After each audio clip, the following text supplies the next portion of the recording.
Masechet Kiddushin, Daf Ayin Bet. We've been talking about the geography of Bavel and its borders for the purpose of knowing the genealogy, because we established that the genealogy of the most people who live in Bavel is good, right? You can assume that they have good genealogy. But where exactly are the borders that if you live in such a place that you are considered to have good genealogy?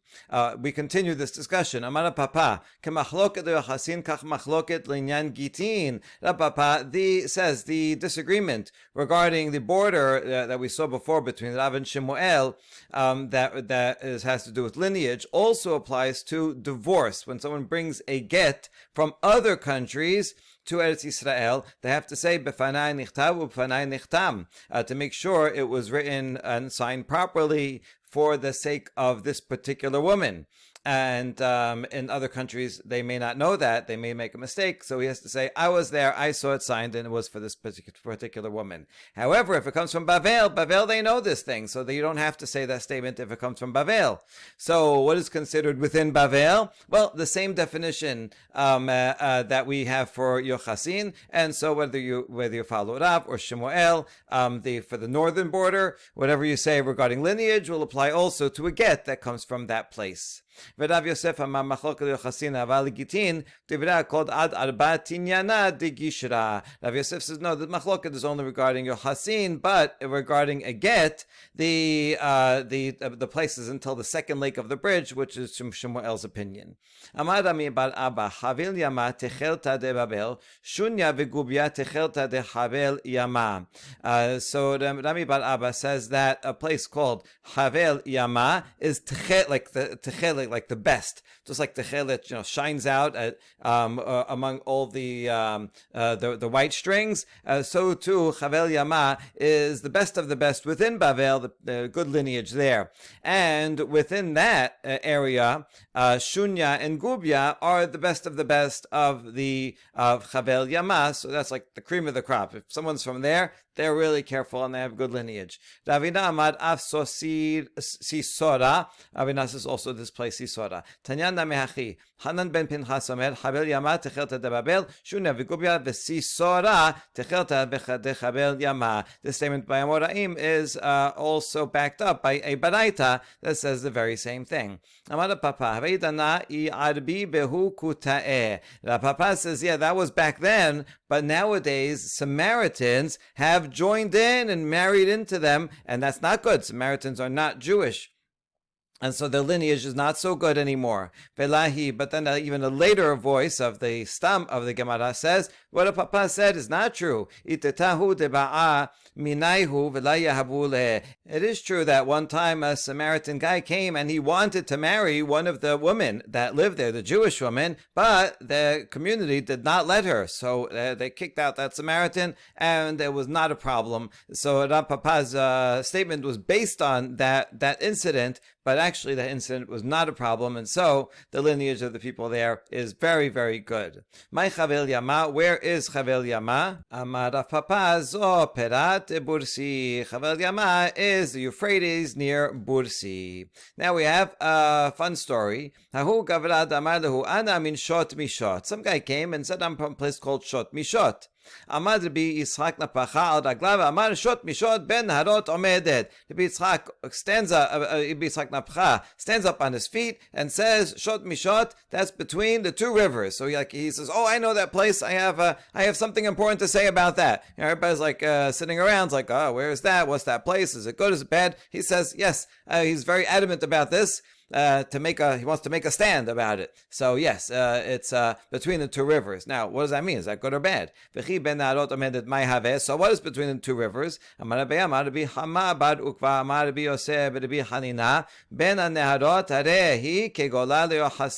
Abba explains that statement that says between the two rivers is like exile for Yochasin, which is good. That means it's like Bavel. So he's standing up. When he stood up and said that, he says, oh, that place is good. This guy is of good lineage. He wanted to make clear that everybody knows that.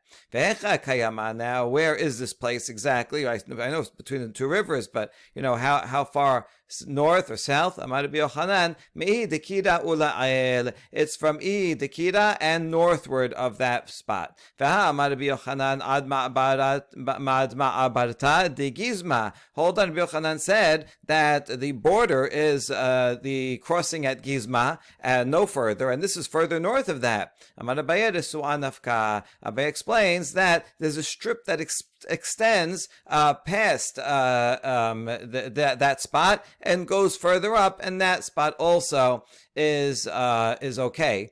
And so that's why it's, even though it's technically past the border, but there's a strip that goes more, and the places within that strip are also of good lineage. Amarav Ika Baravin, Amarav Hananel Amarav, Chilazon Nihwand, Harehi Kegola Leohasin. So in the name of Rav, they said that this place, Chilazon Nihwand, is like the exile, meaning good lineage. Amar Lehu Abaye, La Tisayetu Le Yevamahi Denafla Le Hatam.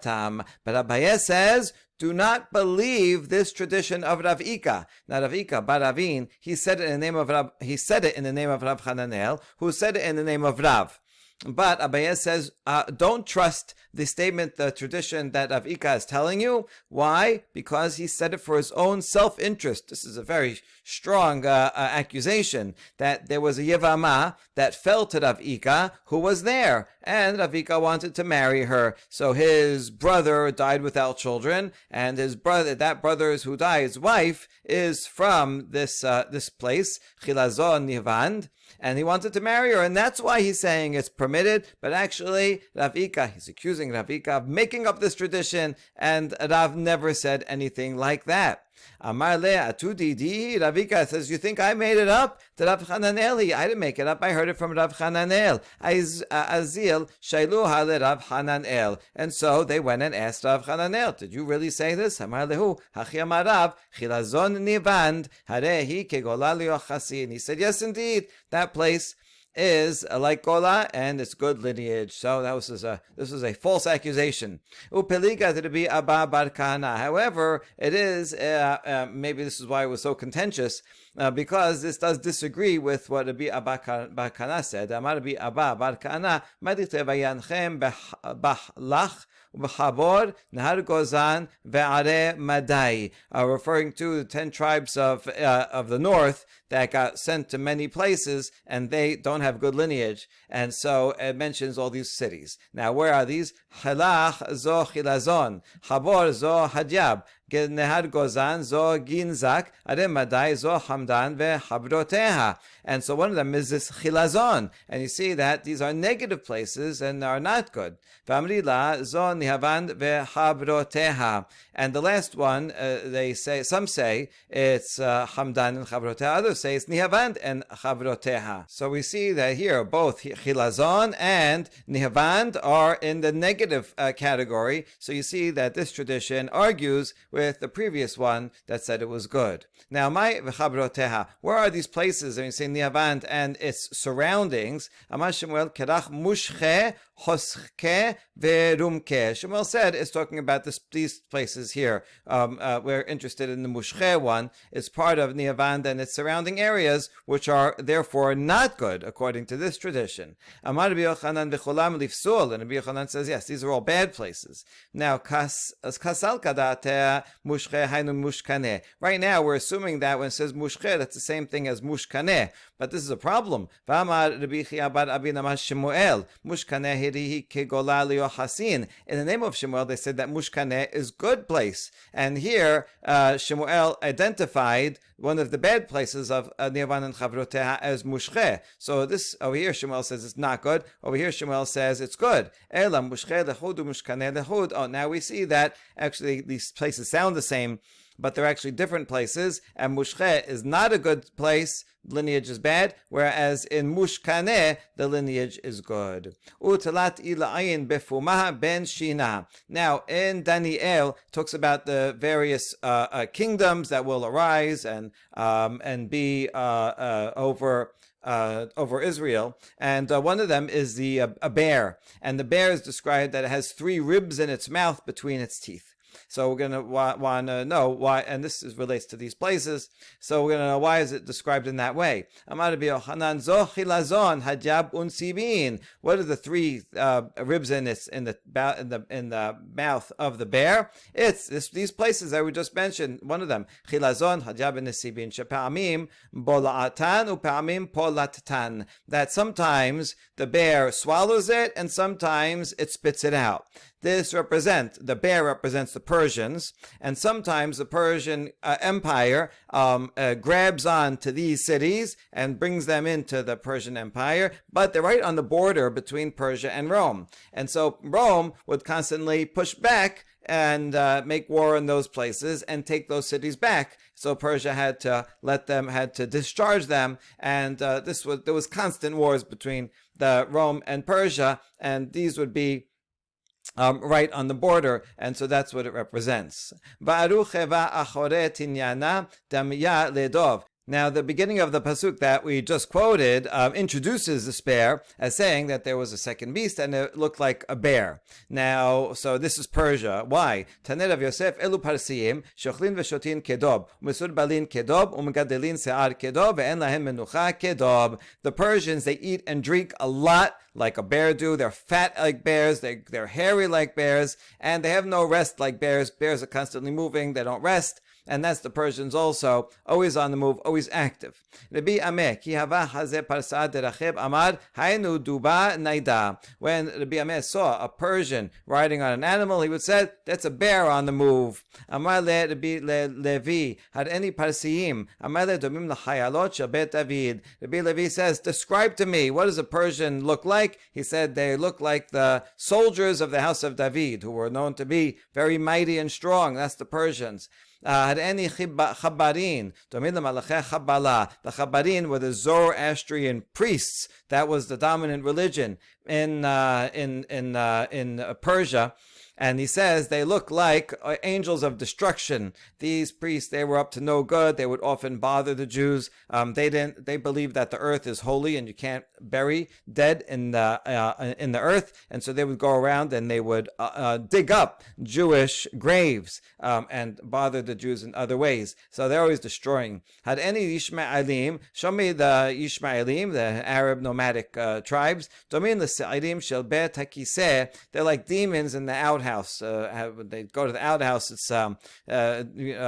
they thought that there were demons in the outhouse. Why'd they think that? Well, there's all kinds of diseases and smells and really bad stuff at the outhouse, and so they interpreted that as demons, and that's what the Ishmaelim are like. No good. Had any talmidei chachamim shebeBavel domim lamalachei hasharet. Describe to me how the sages in Bavel. And he said, oh, they are like angels. Ki hava niha nafshe de Rabbi Amar. When Rabbi Yehuda Nasi was dying, he said, Homanya ika beBavel kula amona ehi. There's a place called Homanya in Bavel, and those people are Ammonites, no good. See, this is probably one of the secrets that he had. And just like we saw before, the rabbis did not want to say these secrets about lineage and publicize it, but they taught their students only once in a while. So before he dies, it's like, listen, you need to know about something about those people. Mesa Masgaria ika beBavel kula de mamzerahi. There's a place called Masgaria. All the people there are mamzerim.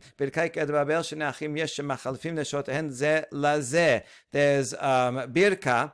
A place called Birka in Bavel, and there's two brothers who live there, and they swap wives, and therefore their sons are not their own, they're mamzerim. Birta de Satya ika beBavel, hayom saru me'acharei makom, takfe pira bechavre beshabbeta, va'azel sadu behu beshabbeta, v'shamtinu Rabbi Achai v'Rabbi Yoshia ve'ish Tamud. There's a place called Birta Satya in Bavel, and they turned away from Hashem. What happened? There was a ditch filled with fish, and it overflowed. Now, if a bottle of water with fish overflows, all the fish go out onto the floor, and so now they're all going to die if you just leave them there, and they're not going to get back in, not on their own anyway.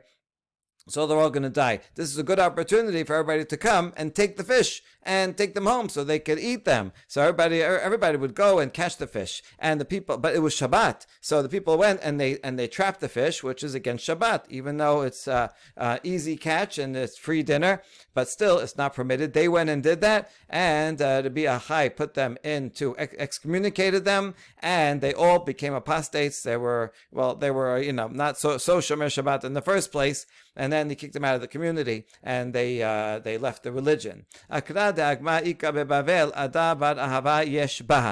Rabbi on his deathbed also said that there's a place called Akra Dagma in Bavel.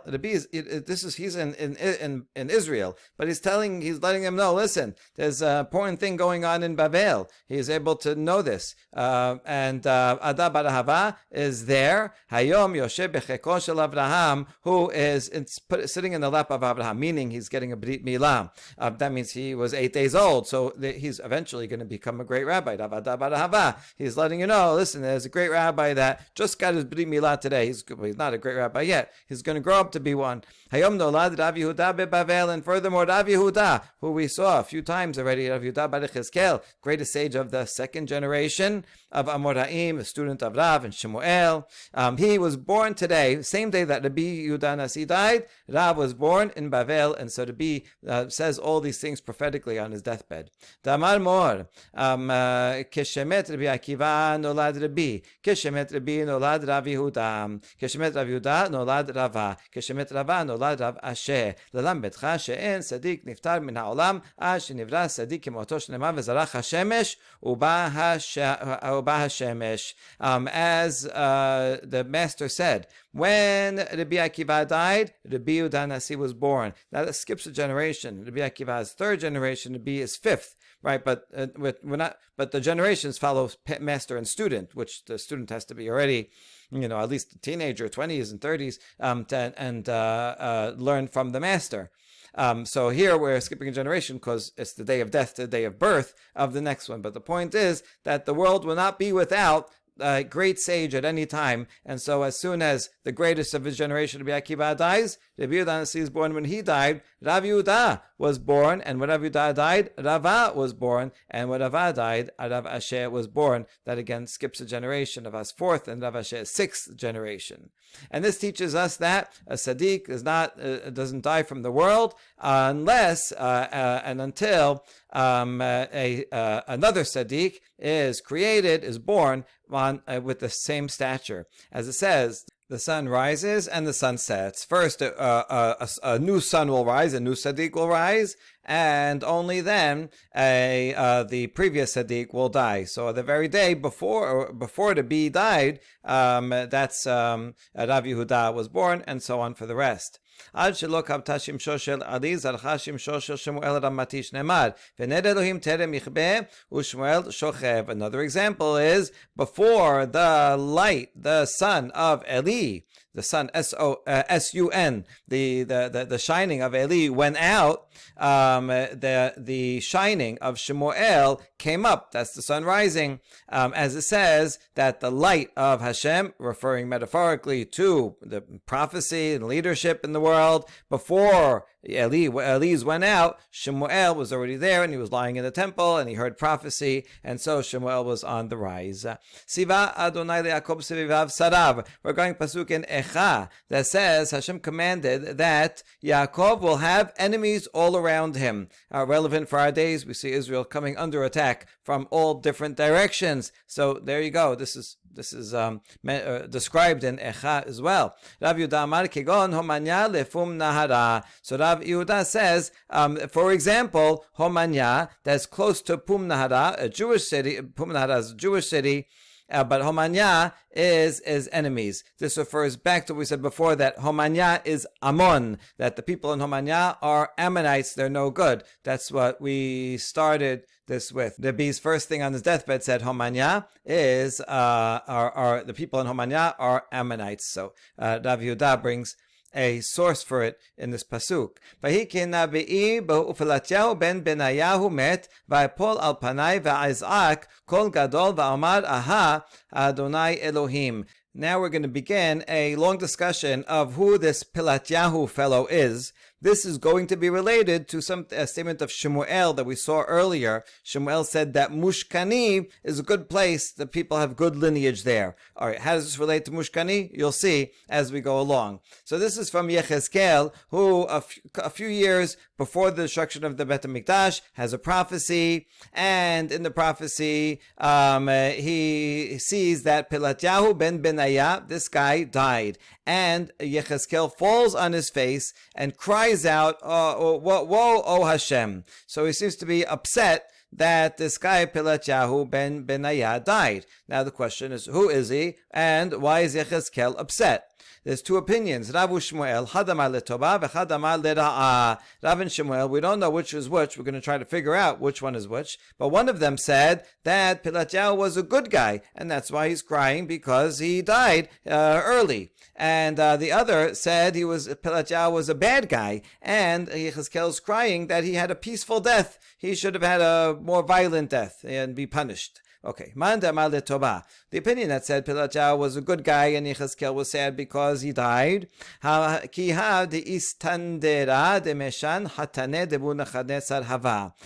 because the following story happened, that there was a governor of the area of Meshan. Meshan mentioned before. It's not people. No one wants to be in Meshan. Not a good place. And this governor was the son-in-law of Nebuchadnezzar. Shalach le mikula haishibiyad aitet lach la shadrat lan deka'e lekaman. And son-in-law tells Nebuchadnezzar, I have a complaint. You have many captives from all different places, and you haven't sent me any to serve me. In other words, these are talented people that you have taken captive from different places. You're keeping them all for yourself. Send me some talented advisors or workers and helpers to come over here, because I want them also. You have to share. So Nebuchadnezzar says, okay, I'll share. He was thinking he'll send some Jews there. The Jews, we see like Daniel and his friends, they were advisors to Nebuchadnezzar. The Jews were useful for various things. So he said, okay, I'll send my son-in-law some Jews. Pelatiah ben Benaiah. Pelatiah was a confidant of Nebuchadnezzar. And he says, listen, Anan dechashvinan neku mikamachacha ve'abdin nezlu lahatam. He said, don't send your best people to your son-in-law. We're important. We're here. We serve you. We're loyal to you. We help you out. Let us stay here. And, for your son-in-law, send our slaves, right? It's the son-in-law, so he's harping on Nebuchadnezzar's own ego to say, no, keep the best for yourself, that's us, and send him the Jews, and he's in Meshan. Bamad Navi, so this was a good thing that Pelatiah was able to save proper Jews from having to leave Bavel and go to Meshan, which is not a good place to be. So Pelatiah was remembered for good. And that's why Yechezkel was sad that this good person who saved Jews from having to be exile from exile, he should die so young. Now this is going to be relevant to us because according to this story, who went to Meshan? The slaves went to Meshan. Okay, keep that in mind. Manda amar leRa'a, the one who says that this was a negative thing. Dichtiv atabe oti el sha'ar bet Hashem hakadmoni hapone kadima v'nei petach hasha'ar 25 ish v'ar'eh betocham et Ya'azanya ben Azur v'et Pelatiah ben Benaiah sareh ha'am. This refers to another place in Yechezkel where Hashem brings Yechezkel up and places him into the Bet HaMikdash, and he sees what's going on there. In the eastern gate, there's that faced eastward, and he sees at the door there's 25 men, and among them is this guy Ya'azanya, and the other guy Pelatiah. That's our guy, and these were important people, princes of the people. What were they doing? El chasar bet Hashem penimit v'nei petach echal Hashem ben ha'olam ben ha'mizbeach ke-25 ish achorehem el echal Hashem ufnehem kedma. This is a different place in Yechezkel. One's 11, one's 8, but it refers here also to 25 people. Hashem brought Yechezkel to the inner court, And at the door, between the porch and the altar, 25 men. So we're assuming it's the same people. And they had their backs towards the Hechal, and they were facing east. Facing east, that means they're facing the sun. If you're in the Bet HaMikdash, right, then you'd be facing, you generally, when you're in the Bet HaMikdash, you're supposed to be facing west. Away from the sun. It's purposely done that way. When we go to the western wall, we actually are facing east because we were facing the Bet HaMikdash because we're on the other side. But the Bet HaMikdash is architecturally built so that when you're there, you're not facing the sun, to show that we're not worshiping the sun. Our back should be toward the sun, and then your front will be towards the Hechal. These people did the opposite, put their backs to the Hechal and faced the sun. These were sun worshippers. Now, we ask further, since it already said that their faces are east, why does it have to say also that their backs were towards the west? Isn't that obvious? If they're facing east, then their backs are toward the west. So why does it have to say further that their backs were towards the Hechal? We know that's towards the west. To add, that's not bad enough that they were worshiping the sun, but that they would expose themselves from behind, and they would relieve themselves towards the Hamakom. So not only did they worship the sun, they did this despicable act against Hashem. So these were really bad people, and Pelatiah was one of these 25. So not good. And Yechezkel was sad and crying out because he got such a good deal that he got to die peacefully in his bed. He should have been punished worse. Okay, that's the two opinions. Now, who said which one?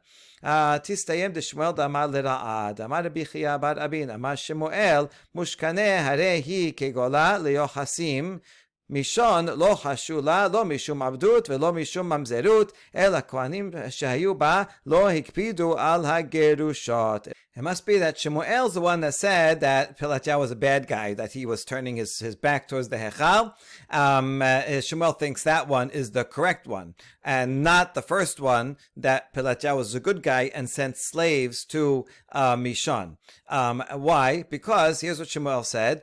We already saw the first part of it, that Mushkani is a good place, lineage is good. And Shemuel said further that Mishon, we don't worry about that there are any slaves or mamzerim there. Rather, the only problem with Mishon is that the Kohanim there are not careful regarding divorced women. Kohanim marry divorcees. Therefore, their children, the Kohanim there, may be halalim. You have to worry about that. But you don't have to worry about their lineage going back to slaves. Now we see here that Shemuel says that Mishon, there are no slaves there. But according to the first version of the story, that Pelatiah was an advisor of Nebuchadnezzar, and he said, don't send Jews to Mishon, send slaves to Mishon. Well, according to that version, there are slaves in Mishon. So therefore, Shemuel did not say the first version. He must have said the second version of the story, that Pelatiah was a bad guy and who was a sun worshipper. So, is that true? Maybe not. Maybe Shemuel in fact said the first one. Pelatiah was a good guy. ושמואל תעמד עמד המפקיר עבדו יעשה לחירות ואינו צריך גט שחרוש. נאמר כל עבד איש מקנת כסף, עבד איש ולא עבד אישה, אלא עבד שיש לו רשות לרבו עליו קרוי עבד, עבד שאין לרבו רשות עליו אין קרוי עבד. We can reconcile Shemuel even with the first one, and he could still say Mishon, the people currently there are good. They're not slaves. Because Shemuel also says that if someone renounces ownership of his slave, he gets his freedom. You don't have to write a get shichrut, a document that says, behold, you are free. If you just say, you know what, anyone can take this eved, and that is enough, and he gets his freedom. And so in this case where Nebuchadnezzar took these Jewish slaves and sent them to Mishon, so now they're no longer under the authority of their Jewish owners, because they're not there anymore. They're not under the physical possession of them.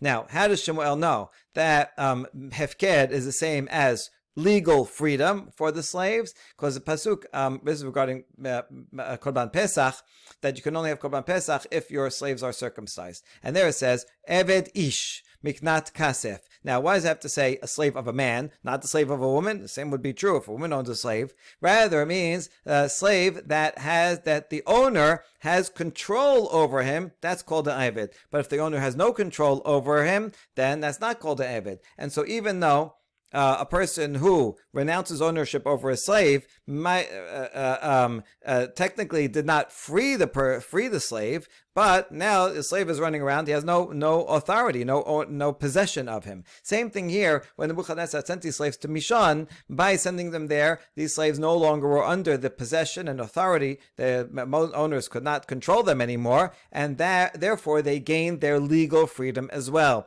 Once they gain their legal freedom, they are free Jews. And so anyone who they marry is kosher, totally fine. And so even according to Shemuel, who says they originally were slaves, but since they were freed, their lineage is totally fine. Amar Rav Yehuda Amar Shemuel Zot Divrei Rabbi Meir Rav Chachamim Omerim Kol Asot Becheskat Kashrut Hem Omedot. And now back to our Mishnah that said that the people in Bavel are good lineage. You can assume they're good. You don't even have to check it.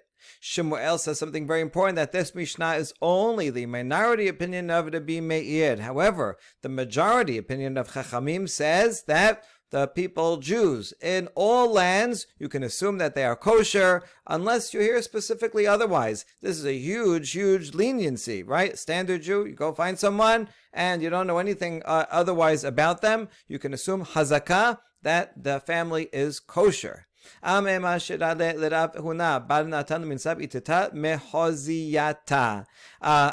permitted Rav Huna bar Natan to marry a woman from this place Mechoziata, which is not in Bavel. So in other words, he's following Chachamim. Amar le Rav Asher, Mai da'atich? Amar Rav Yehuda, Amar Shemuel Zod, Divrei Rabbi Meir, Chachamim omrim kol asot b'cheskat kashrut hem omedot. So Rav Asher says, what are you relying on? Are you relying on the statement that Shemuel said, that all lands is chazkat kashrut? V'haber Rav Kana lamat nehachi, uber Rav Papa lamat nehachi, uber Rav Zevid lamat nehachi.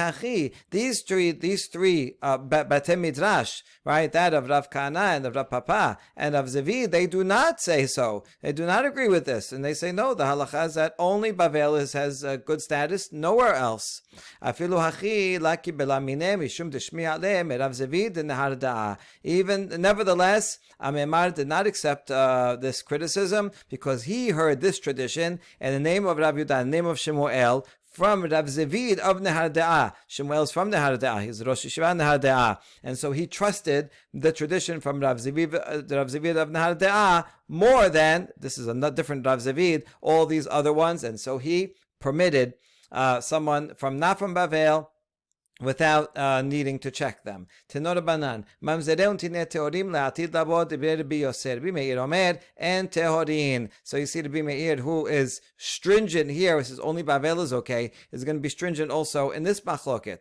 This Tosefta says that mamzerim and netinim on the future are all going to be purified. There are going to be no problems, according to Rabbi Yosef. Rabbi Meir says not true. Just like if there's a mamzer that you know now, even in the end of days, there'll still be mamzer. That family will still be mamzerim or netinim. Amar Rabbi Yosef, Halo kivane mavezarakti alechem maim tehorim utartem. Pasuk in Yechezkel says, I will sprinkle clean water upon you, and you will be clean from all your cleanliness, from all the idols. From all your idols, I will cleanse you. Hashem says. So you see, this is not literally water of a mikveh or paraduma, about ritual impurity. This is talking about more fundamental impurity, meaning mamzerut. Rabbi Yosef says you're going to be cleansed of mamzerut. That's his interpretation.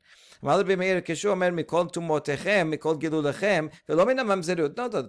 says, continue reading. It says, from all your tumot and your idols, meaning that we will no longer have the impurity of idols. But it doesn't say anything about mamzerut. That will still be around. Rabbi Yosef says, yeah, that's true. But keep reading on. Don't stop there. The end of the pasuk says, that's adding something, a further purification, not only from idols, but also from mamzerut. Pasuk in Zechariah says that there will be a mamzer in Ashdod, meaning that there's going to be mamzerim in this area, and this is even in the end of days. Ela Rabbi Yosef, so that makes sense according to Rabbi Meir. That's still going to be.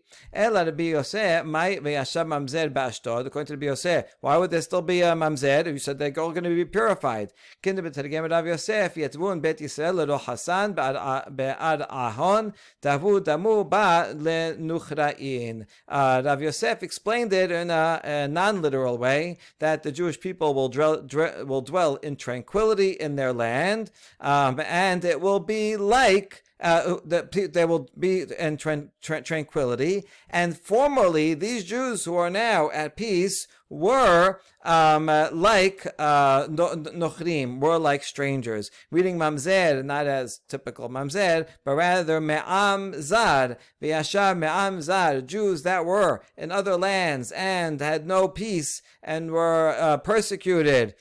They will now live now in Ashdod and live in peace, and everything will be good. That's how we interpret that pasuk. Halacha Rabbi Yosef Shemuel. Again, Shemuel is that said up here, right? Everything's okay. He follows who quoted this statement that Chachamim disagree with the Mishnah and they say everything's good. Shemuel further also said in this regard, Halakha is like Rabbi Yosef, in the future there will be no mamzerim and no netinim. Amar Rabbi Yosef, Ilad Amar Rabbi Yehuda Amar Shemuel Halakha Rabbi Yosef, Hava Ate Liyam Apik Minan Saverane Kolarin. Rabbi Yosef says, Shemuel said a big chidush here, because if he did not say that halakha is like Rabbi Yosef, that there's no mamzer in the future, if you follow Rabbi Meir, that there are mamzerim even in the future, when Eliyahu comes and he clarifies all the truths and all the reality about everything, he would have to remove groups and groups of people that are forbidden. Kolad is like the English collar. This is a prisoner is put into a yoke around their neck, right? And so you have no idea how many mamzerim there would be. Thankfully, we follow halacha like Rabbi Yosef, and so we don't have to worry about that in the future. Baruch Adonai Le'olam, Amen ve'amen.